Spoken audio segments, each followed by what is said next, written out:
Bem, já tinha anunciado aos irmãos, pediu o reverendo Gerson que fique aqui.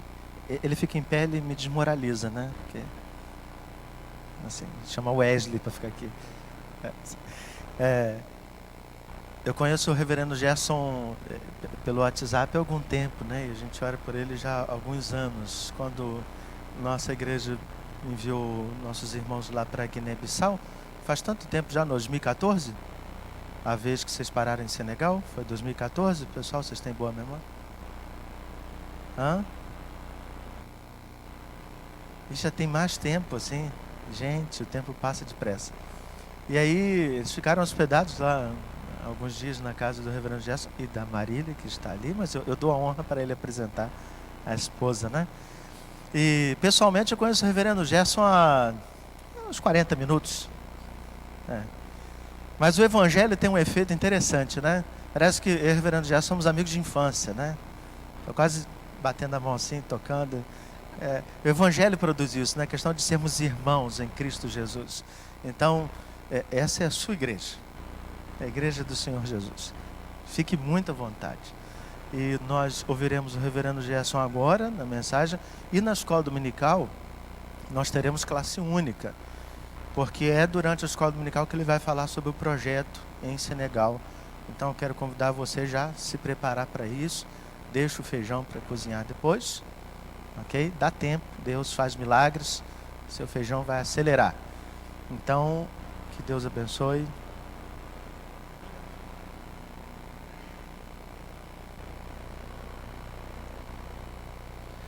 Bom dia, irmãos. Graça e paz. Amém? É uma alegria muito grande para nós estarmos aqui nesta manhã e podermos participar, né, com os irmãos nesta reunião, neste culto de louvor a Deus, também na escola dominical. E como o pastor Fábio diz, né, a gente já tem esse relacionamento pela internet, né, e agora pessoalmente também, isso muito melhor ainda, né? A gente louva a Deus por esta oportunidade que Ele nos dá nesta manhã, de revermos também irmãos queridos, né, que a gente conheceu quando foram lá. A gente quase que teve problema aqui no queixo, né, de tanto rir com o irmão Ari, coisas assim, né? Então, tá dizendo aqui que é o pai dele, eu tenho que tomar cuidado com o que fala. Mas, irmãos, realmente é uma alegria muito grande, né? São as bênçãos que Deus nos dá nessa jornada, né, nessa caminhada missionária. Nós temos tantas alegrias, né, nesse trajeto missionário, e uma delas, né, uma destas alegrias é realmente conhecermos outros irmãos que têm a mesma visão, né, visão do reino, visão de expansão, né, do evangelho, de pregação. E é como o pastor Fábio falou mesmo, a gente chega, a gente se sente em casa, né? Até ontem falando com o irmão Wesley, né, sobre isso, né, assim, essa questão de estarmos juntos e essa família da fé, né? E daí ele falou, né, sinta-se à vontade. Daí eu sempre me lembro quando eu era seminarista, né, lá em Recife. Eu sou de Mato Grosso do Sul, mas decidi fazer o curso em Recife, né? O meu presbitério me deu a opção na época. E chegando lá, então, participando de uma igreja, lá um momento, eu fui almoçar na casa de um dos irmãos da igreja. Ele falou assim: Gerson, sinta-se como se você estivesse na sua casa, só por favor não venda, né? Então, assim, é brincadeira, né? Mas essa liberdade que a gente tem realmente em Cristo, esse aspecto da família da fé, é realmente algo que nos anima muito também, né? Então eu quero apresentar melhor a Marília, né? Por favor, Linda, se colocar em pé. Marília e eu estamos aí casados desde 99, né? Estamos nessa caminhada juntos aí de missões, e tem sido a minha companheira também no ministério, ela também missionária, né? Já casamos dentro da mesma visão, né? Depois a gente pode falar mais um pouquinho sobre nós também no momento da escola dominical. Irmãos, hoje então gostaria de compartilhar com vocês um texto que nos tem falado muito ao coração. Nós temos como lema, né, da nossa vida esse texto, lema do ministério também, e é João capítulo 10, versículo 10. É um texto muito conhecido, né, um daqueles que a gente pode falar tranquilamente aí, de cor e salteado, né? Mas esse texto, Deus tem colocado no nosso coração Inclusive tem sido aí o nosso texto-chave também da nossa jornada, né, nesse tempo de missões. E João 10:10 é Jesus mesmo que fala, né? Vamos relembrar juntos as palavras do nosso mestre nesse texto. Vamos falar juntos? Leiamos. O ladrão vem somente para roubar, matar e destruir. Eu vim para que tenham vida e a tenham em abundância. Que texto lindo, não é, irmãos? Ao mesmo tempo que é um alerta, a primeira parte do texto é um alerta para todos nós, para nós estarmos vigilantes, não é? Atentos às artimanhas, às ações do inimigo, mas ao mesmo tempo a segunda parte nos traz tanto ânimo, tanto encorajamento, não é? Nós que estamos aí na jornada, todos nós, né? Estamos na jornada missionária. Eu estive falando aqui com o pastor Fábio na chegada, né? Ele disse que entendia um tempo atrás que Deus também tinha planos para ele presencial, né? Em termos de missões transculturais. E eu estava ali com ele, então eu falei, olha o campo aí, né? Olha o campo, olha aí para todos os lados, então milhares e milhares de pessoas. Ou seja, todos nós estamos em missão. Onde Deus nos tem colocado, Deus quer nos usar para a sua glória, né? Para que nós estejamos cumprindo a vontade dele que está aqui dita também neste versículo. Irmãos, há uma frase que eu gosto muito, que diz assim: existiu um homem que passou pela terra fazendo o bem. Infelizmente, muitos somente passam pela terra. Então essa frase fala sobre Jesus, naturalmente, né? Que ele passou pela terra fazendo o bem, fazendo diferença na vida das pessoas com as quais ele convivia. Mas infelizmente, né, tantas pessoas somente passam pela terra. Não podemos dizer destas pessoas, né, essa segunda parte, fazendo o bem. E isso nos chama a atenção, isso nos convida à reflexão. Como está sendo a nossa vida neste mundo? Como tem sido a nossa caminhada? Qual tem sido a diferença que a nossa vida tem feito em relação às outras pessoas com as quais nós convivemos? Começar, naturalmente, aquelas que estão sob o nosso teto, né? Ou seja, esposa, marido, filhos, né? Família um pouco mais extensa. A continuar em relação àqueles que nos cercam, as casas ao lado, né, os vizinhos e tudo mais. A continuar, né, com relação àqueles que estão mais distantes de nós, mas ainda estão na nossa Jerusalém, como está lá em Atos 1:8. Tanto em Jerusalém, não é? Ou seja, Rio de Janeiro aqui, como em toda a Judéia e Samaria, ou seja, Brasil, né? Estado do Rio de Janeiro e Brasil, e até aos confins da terra, até aos confins do mundo. Ou seja, como tem sido a nossa relevância, qual tem sido a importância da nossa vida, como Deus tem usado a nossa vida em relação às outras pessoas que conosco convivem, tanto, né, mais perto quanto os outros bilhões de vizinhos, né? Lá no Senegal a gente ouve muito uma rádio, né, em francês, que é a RFI. E a RFI então tem um quadro lá que chama Milliard de voisins, né? Então, ou seja, os bilhões de vizinhos. Nós temos bilhões de vizinhos neste mundo, né? Então a pergunta é: como tem sido como Deus tem se utilizado de nós para abençoar estas vidas? E, irmãos, aqui nesse texto de João 10:10, nós vemos aí Jesus em missão. É claro que em todos os textos, né, do Evangelho, nós vemos Jesus em missão. Eu gosto muito de pensar, não é, sobre Jesus Cristo neste mundo. Quando ele esteve aqui, ele pisou o nosso chão, né? Ele fez a poeira, né, com seus pés, com os seus passos. Ele sentiu o nosso calor, né, o calor que a gente sente. Ele sentiu a poeira grudar no corpo dele. Ele também precisou lavar os pés depois de um dia de jornada, quando chegava na casa de alguém, coisa assim.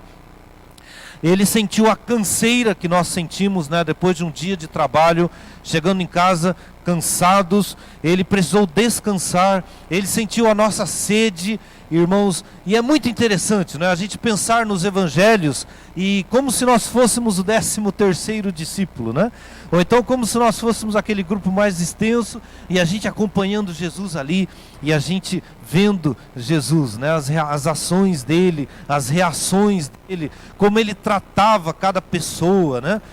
Ele era duro com os hipócritas, né? Como foi o texto que a gente leu hoje aqui, o próprio Deus do Velho Testamento na pessoa do Filho, né? Agora então indo duramente contra os hipócritas, mas ao mesmo tempo indo com a graça, né? Com aqueles que se entendiam carentes da graça. E então, como que a gente vê, né, a caminhada de Jesus e a gente vai acompanhando, né, pelos evangelhos, é tão gostoso isso. E hoje, irmãos, não é diferente, né? Quem é Jesus andando por aí, né? Quem é Jesus andando aqui em Tomás Coelho, né, o Cavalcante, né? Quem é Jesus andando aí no Rio de Janeiro? Quem é Jesus andando lá no Senegal? Sou eu e é você. Não é verdade? Nós somos hoje os embaixadores do reino. Nós somos hoje os pequenos cristos, né? Nós somos hoje os representantes do nosso mestre. Marília e eu, quando a gente está aí viajando, né, a gente gosta muito de ouvir mensagens, né? E a gente ouve muita mensagem em francês, né? A gente baixa da internet e tal, e inclusive isso nos ajuda, né, a melhorar o nosso francês lá, porque é a língua estrangeira, né, falada no Senegal. E nós vínhamos, irmãos, no caminho agora, ouvindo uma mensagem, e o pregador então ele falou sobre nós sermos esses representantes do nosso Pai, né? Ou então representantes do nosso rei, né? Nós sermos os súditos do nosso rei. E o preletor falou algo que eu gostei muito, irmãos, aquilo me tocou, né? E quais são as duas possibilidades aí de ação ou de atitude, né? Quando alguém fala assim, eu sou filho do rei, né? Ou então eu sou filho de Deus. E a pessoa então pode pensar, porque eu sou filho do rei, eu posso fazer tudo. Eu estou liberado, né? O meu pai é o rei, ele é o soberano. Então eu tenho a liberdade de fazer o que eu quiser, né?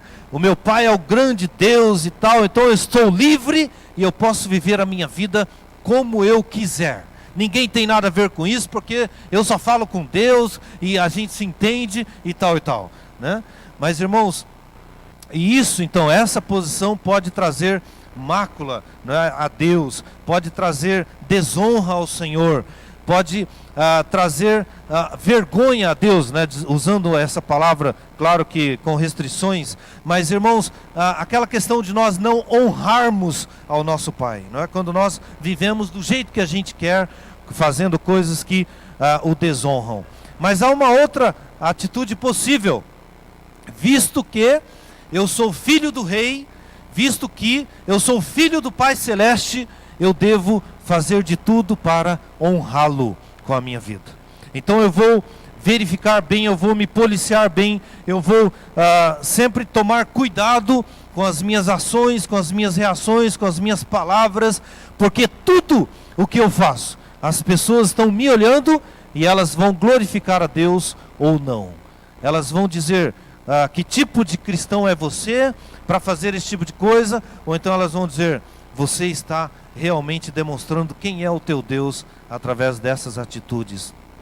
E, irmãos, nós temos esta responsabilidade, né?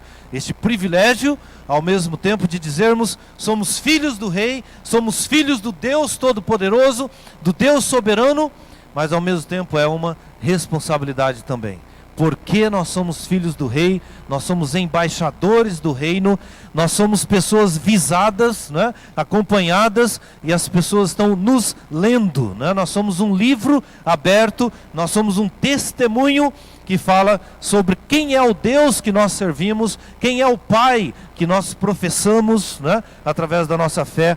E, irmãos, aqui em Jesus nós vemos também sobre isso. Nós aprendemos com Jesus como deve ser essa nossa caminhada, como deve ser essa nossa jornada neste mundo, né?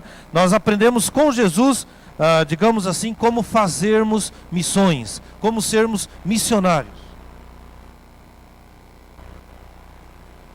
E irmãos, o primeiro destaque que eu gostaria de fazer nesse texto está aí na segunda parte do texto, né? Quando diz assim: eu vim para que tenham vida e a tenham em abundância. Qual é a primeira palavrinha aí, irmãos, nessa frase?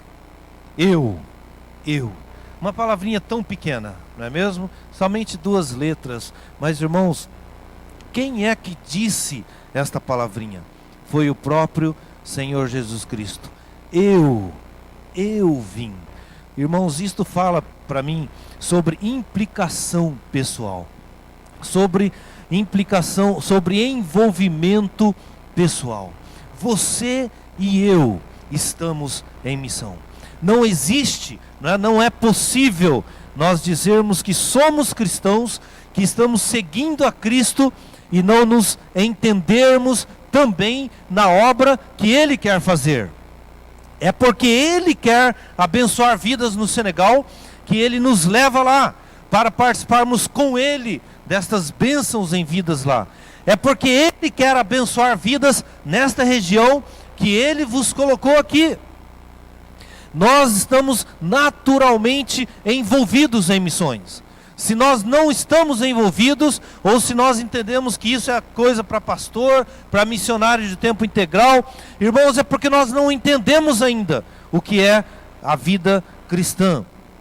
Mas este eu que diz essas palavras em João 10:10, é o Deus do Velho Testamento, na verdade, é o Deus Criador, é o Deus que presenciou a queda no Éden, é o Deus que se movimentou e veio atrás de Adão e perguntou: onde estás? Onde estás, Adão? Como está a tua vida? E hoje, irmãos, nós temos esta incumbência também, de chegarmos para as pessoas que conosco convivem e perguntarmos: onde você está? Em qual situação você se encontra? Você se encontra fugindo de Deus?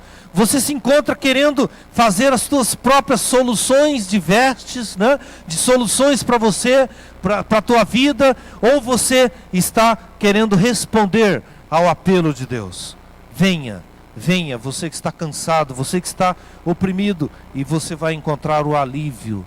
Onde estás? Hoje nós somos os portadores desta mensagem, irmãos, para as pessoas. Em qual situação você se encontra?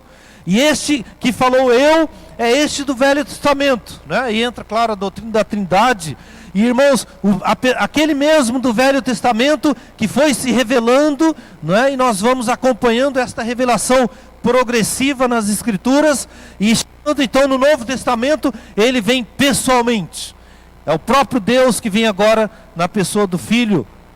E ele se revela, né, de uma maneira muito mais ainda clara, né, no dia a dia. Ele está tendo contato com as pessoas. Ele fala sobre a sua missão. Ele fala sobre o que vai acontecer na cruz e depois a ressurreição. E finalmente ele retorna ao céu. E é este eu também, irmãos, que é o Espírito Santo, que continua na igreja, que continua agindo em nós, nos movimentando, né, nos encorajando, nos direcionando. É o Deus, né, que está ali em Atos 13 também. Ele está orientando a igreja sobre um ministério, sobre aqueles que ele separa para uma obra específica. A igreja vai tendo esse discernimento, a igreja vai obedecendo e a missão vai acontecendo, conforme está no livro das Atas, né, da igreja, que é o livro dos Atos. E, irmãos, esse envolvimento pessoal, o próprio Senhor Jesus, o próprio Deus veio a este mundo na pessoa do Filho, e ele se apresentou, ele se colocou, né, como sendo aquele que estava em missão, e ele foi até o fim. Ele os amou, né, conforme diz João 13, tendo amado os seus, ele os amou até o fim. Ele cumpriu a sua missão. Portanto, esse envolvimento pessoal. Irmãos, o que Deus nos coloca para fazer, não há terceirização, né? Não há terceirização em missões. O que Deus colocou para mim, né, e para Marília, para nós fazermos lá no Senegal, é nossa responsabilidade. Mais ainda do que responsabilidade, é nosso privilégio, né? Mas o que Deus colocou para vocês fazerem aqui, irmãos, é o privilégio de vocês. não é? É a responsabilidade de vocês, não se terceiriza. Não se diz que é o pastor quem tem que mostrar um bom testemunho para o vizinho seu, não é? Não se diz que é o pastor que tem que estar lá no banco de escola e que vai testemunhar para os seus colegas. É você que está lá naquele banco de escola, é você que está lá naquela sala de trabalho, é você que está tendo aquela convivência, não é, de vizinho com aquele vizinho. É você que está com essa responsabilidade, você que está com este privilégio, né? Responsabilidade que é privilégio de pessoalmente você ser esta pessoa enviada por Deus, né? Esta pessoa direcionada por Deus para ser bênção na vida daqueles que Deus quer alcançar através de você. Portanto, irmãos, primeiro aspecto aí de aprendendo, né, com Jesus sobre missões é esse envolvimento pessoal. Mas tem uma continuidade o texto. O que diz mais? Eu vim. Veja, irmãos, uma palavrinha também tão pequena, né? Mas com um significado tão importante. Eu vim. Isso significa movimento, né? Isso significa sair de um lugar e vir para outro, né? Isso significa viagem, podemos dizer, mudança, né? Isso significa uma dinâmica, irmãos. Eu vim. Em Filipenses 2 diz que Jesus deixou a sua glória, né? Ele deixou a sua glória e se tornou um de nós. Ele veio a este mundo, né? Em vários momentos se fala sobre isso, sobre essa questão que é até difícil de entendermos, né? Mas enfim, ele se tornou um de nós e ele veio a este mundo na pessoa de um ser humano. E, irmãos, esta implicação geográfica também se requer de cada um de nós em missões. Nós que somos missionários, né? Todos nós, lembrando bem que eu estou falando aqui missionário para missionários, né? Nós todos somos missionários, só muda o local, né? Só muda o povo, só muda as características sociais, mas todos nós estamos em missão. E, portanto, há essa implicação geográfica. Ou seja, para nós estarmos aqui hoje pela manhã, naturalmente que nós nos movimentamos para isso, né? Nós deixamos a nossa casa, nós pegamos um transporte, ou aqueles que moram mais perto, então podem vir caminhando, mas houve uma dinâmica, houve um movimento. E para você também ser instrumento nas mãos de Deus, você precisa estar disposto a sair de casa, né? Você precisa estar disposto a dar o primeiro passo. Quando Deus te coloca alguém na mente, alguém que você lembra de repente, e essa pessoa está precisando de uma oração, essa pessoa está precisando de uma visita, essa pessoa está precisando de alguém que mostre o amor de Deus para ela, esta pessoa está precisando de um abraço em nome de Deus, de uma palavra que vem de Deus, de uma oração de alguém pedindo a bênção de Deus para ela, e você lembra dessa pessoa, e é Deus te dirigindo agora, para você se movimentar, e você deixar a tua casa, quem sabe atravessar a rua, quem sabe atravessar o bairro, quem sabe indo para outro lugar, e você então tem esse aspecto da implicação geográfica, você também se movimentar, vir, ir, não é conforme está aqui no texto, eu vim. O Senhor Jesus esteve aqui neste mundo pessoalmente, né? Deus mesmo na pessoa do Filho. Irmãos, esta implicação geográfica então implica também pagamento de preço, não é verdade? Para você estar aqui hoje, houve um pagamento de um preço. Você teve no mínimo, né, a questão do teu combustível, do carro, quem sabe o bilhete do ônibus, metrô, alguma coisa. Você está pagando um preço para estar aqui, porque você valoriza isso, você valoriza a comunhão, você valoriza estar com outras pessoas que têm a mesma fé, você valoriza o louvor a Deus, você valoriza o aprendizado da palavra. E em missões, irmãos, quando nós também vamos abençoar vidas em nome de Deus, naturalmente que há também um preço a pagar. Eu gosto muito de uma ilustração, irmãos, verdadeira, de um rapaz numa das aldeias, né, no local não alcançado, e ele então se converte, né, a partir do testemunho do evangelho ali, através dos missionários, e ele então fica naquela alegria, não é? Ele participa de um povo muito grande, não é? Um povo que vai longe em regiões, e ele decide então empreender uma jornada numa outra aldeia distante e que nunca ninguém ainda tinha ido lá para anunciar o evangelho. E ele empreende essa jornada, irmãos, chegando lá, ele naquela alegria, né, depois de dias de viagem, ele quer transmitir o evangelho, e ele começa, né, a falar com um e com o outro. Há uma reação daquela aldeia contrária, né, ao que ele está falando, e as pessoas então fazem aquela confusão e começam a bater nele e a espancá-lo e tudo mais, e deixam ele semi-morto, irmãos, e o levam para fora da aldeia e deixam lá debaixo de uma árvore para que as feras do campo terminem o trabalho.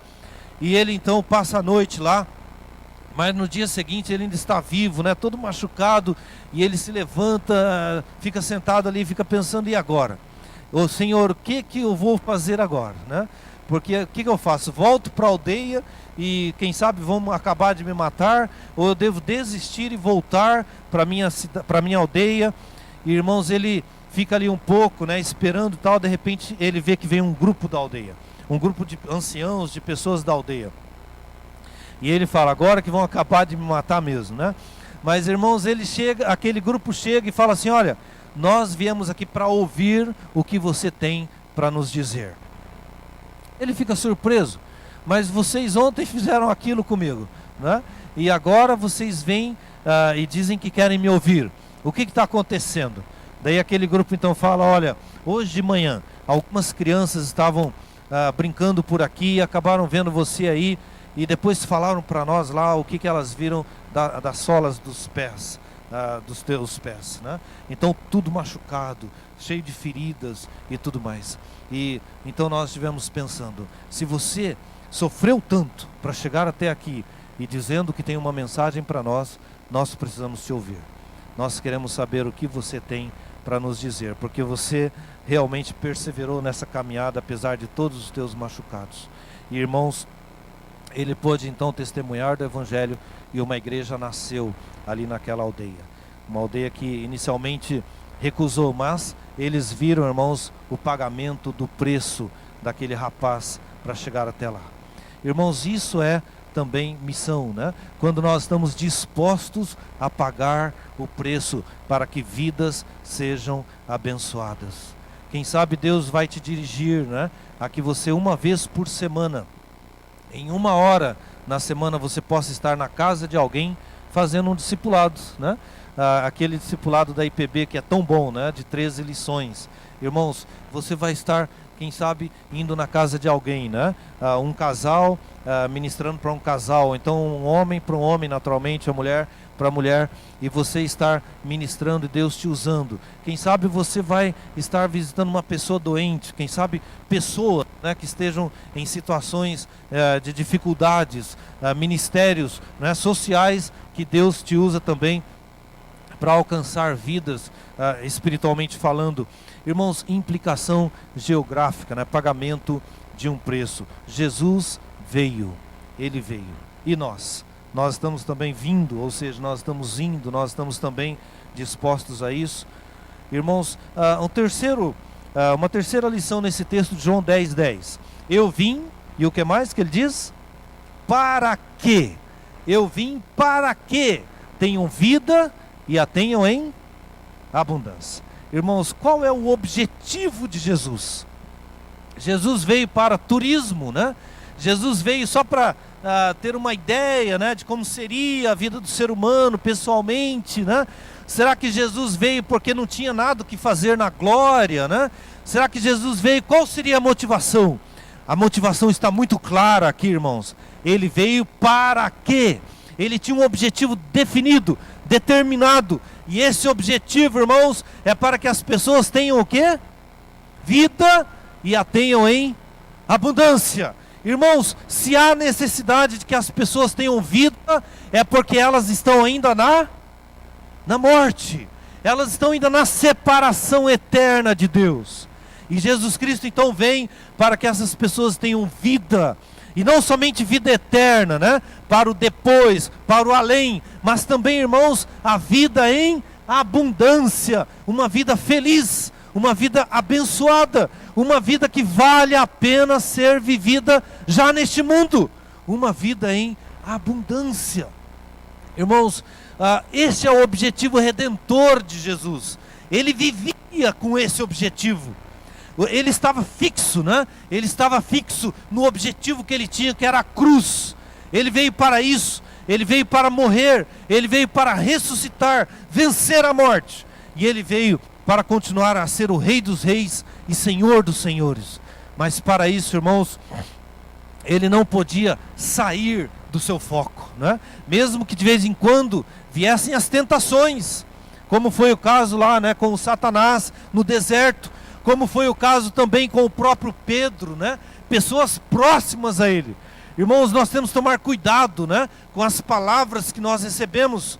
Quem sabe sejam Pedros na nossa vida, discípulos próximos, discípulos do grupo mais próximo, mas que podem estar sendo instrumentos do inimigo. Não que sejam o diabo, né? Mas Jesus repreende a ação do diabo na vida de Pedro. Arreda-te, Satanás. Você não está cogitando das coisas de Deus, mas das coisas do mundo.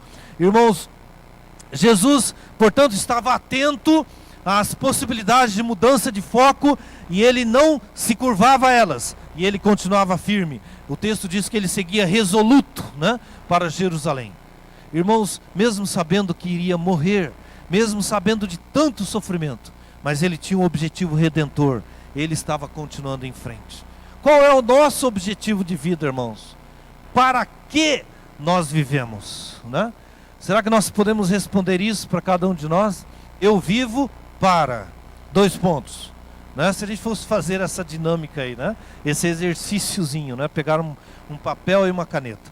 Isso é muito bom, né? Quando a gente pode fazer isso, né? Esse tipo de coisa é muito importante, né? A gente fez o curso de capelania hospitalar, né? Marília e eu, quando ainda morávamos em Dourados, eu era pastor da igreja lá, aproveitamos fazer esse curso. É fantástico, né? Esse curso de capelania hospitalar. O ministério também é lindo, lindo, lindo. E eu nunca me esqueço, né? Quando a gente teve que pegar um papel e uma caneta e responder a pergunta: como é que eu gostaria de morrer? Como que eu gostaria de morrer, né?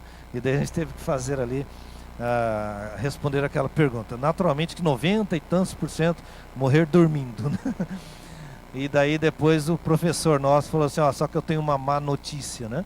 Quem morre dormindo é o mínimo do percentual, né? Infelizmente a maioria morre sofrendo, né? Bom, essa foi uma das questões assim, que me chamou muita atenção. A outra é quando a gente teve que responder a pergunta assim, ou melhor, faça o seu próprio obituário, né? Ou seja, como se fosse no jornal sair o anúncio da tua morte, né? O que queriam escrever lá? Então você escreva isso. Bom, eu estou só lembrando desse tipo de coisa, né, irmãos? Que seria interessante a gente também colocar aí, eu vivo para, né? 2 pontos. O que é que nós escreveríamos, irmãos? Nós relataríamos do nosso objetivo de vida. E será que inclui, né? Ou será que é o mesmo de Cristo? Eu vivo para que vidas sejam abençoadas. Eu vivo para que pessoas tenham vida e a tenham em abundância. E tudo que Deus me coloca às mãos, irmãos, tudo que Ele me coloca de suprimento é apenas instrumento, não é fim, né? É apenas meio, não é objetivo. Se Ele me coloca a vara, né, nas mãos, como deu nas mãos de Moisés, é instrumento para que o poder dele se manifeste. Se Ele me dá bens, né, se Ele me confia valores, então são valores também como instrumentos para cumprimento do propósito. Irmãos, qual é o nosso objetivo? Jesus, para Ele era claro, né? Ele tinha um objetivo específico, um objetivo redentor. E finalizando, irmãos, qual é a quarta lição que a gente tira também nesse texto aqui de João 10:10? Como é que diz o começo, irmãos, do texto? O ladrão vem para roubar, matar e destruir. Irmãos, quem é o ladrão aí que Jesus está se referindo? É naturalmente o diabo, é o mercenário, né? Aquele que não é pastor, é aquele que está se aproveitando, né? Aquele que tem esses objetivos claros de matar, roubar e destruir. Irmãos, vejam, né, como que é essa oposição, essa diferença. Jesus vem para trazer vida e vida em abundância. O inimigo, ele vem para roubar, matar e destruir. Irmãos, nós, Marília e eu, nós poderíamos falar aqui muito, né? Nós poderíamos dar uma lista aqui de pontos, né? De questões lá culturais, né? Do Senegal, em que a gente vê claramente esse texto acontecendo. É o diabo roubando, matando e destruindo. E eu acredito, irmãos, que se nós passássemos o microfone também para vocês, ou se vocês fizessem aí uma listinha, né? Um papel com uma caneta, e a gente poderia fazer a dinâmica.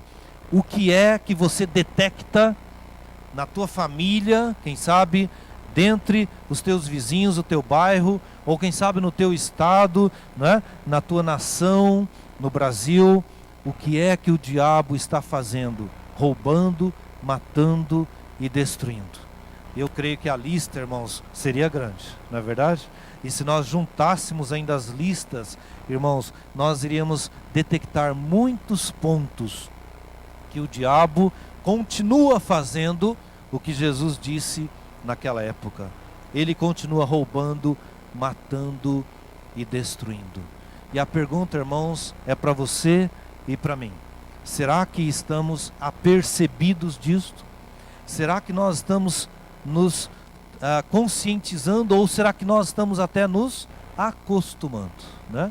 Já não muda mais nada, já não nos choca mais algumas coisas, porque nós nos habituamos a elas. E pior, irmãos, quem sabe até nós não nos tornamos cúmplices, né? Conforme diz lá em Efésios 5, cúmplices das obras, o quê? Infrutíferas das trevas. Irmãos, nós temos que tomar cuidado para não nos acostumarmos ao jogo do diabo, né? Ele continua fazendo destruição, confusão, roubando felicidade, destruindo vidas, mas, irmãos, nós não estamos do lado dele. E Jesus Cristo disse o quê? Quem comigo não ajunta, o que faz? Espalha.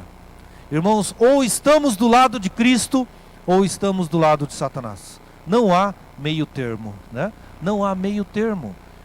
Onde estamos nós? Estamos com Jesus, trazendo vida e vida em abundância para as pessoas, ou estamos do lado de Satanás, trazendo roubo, né? Morte e destruição. Há uma batalha espiritual, irmãos. Há uma batalha espiritual. Há um combate sendo travado. Em todo o tempo da nossa vida, nós vivemos em um combate. Será que nós estamos apercebidos disso? Será que nós estamos conscientes disso? O Senhor Jesus estava. O Senhor Jesus estava. Por isso, quando o diabo chegou com aquela conversa, né, de negociação com ele, não tem negociação. Não é verdade? É a palavra. A resposta sempre foi a palavra. Não teve conversa com o diabo, não teve negociação. Mas e nós, irmãos? Será que nós estamos também fechados com Jesus e com a palavra? Ou nós estamos em negociações com o diabo? E aí nós temos que pensar de que lado nós estamos. De que lado? Nós estamos com Jesus, trazendo vida e vida em abundância, ou nós estamos com o diabo e trazendo destruição e morte? Vamos, irmãos, fechar os nossos olhos por um instante com oração silenciosa. Jesus disse: eu vim para que tenham vida e vida em abundância. Como está a sua vida? Eu respondo por mim diante de Deus também. Mas você, como está a sua vida diante do modelo de Jesus para nós todos missionários? Estamos envolvidos pessoalmente na sua obra, nos seus planos, nos seus objetivos? Temos tido a disposição de pagar o preço? Temos tido o objetivo redentor na nossa vida? Estamos na luta contra o diabo e os seus valores? Vamos ter um momentinho de resposta a Deus em oração silenciosa.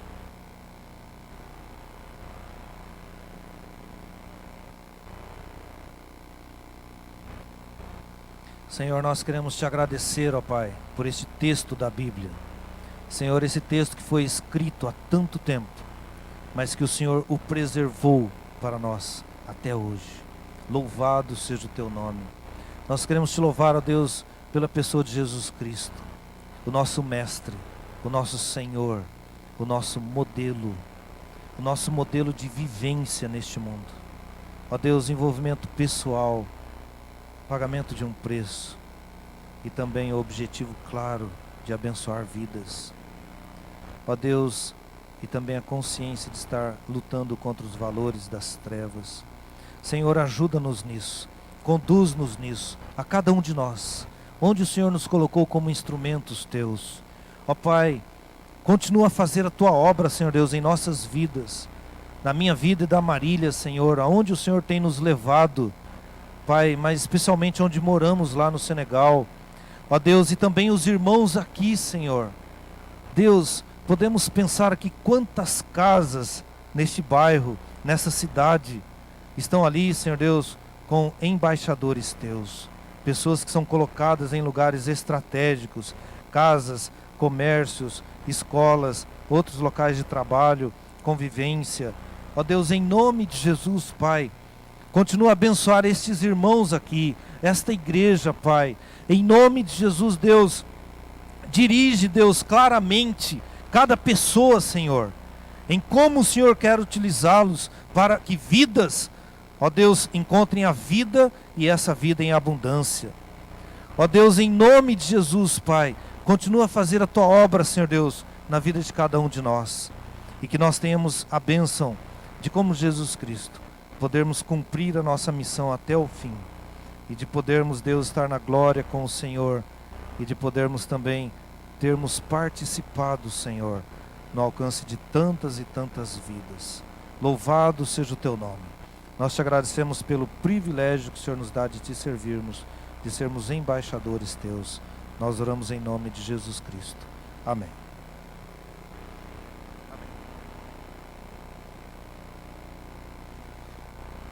Nós queremos apenas repetir alguns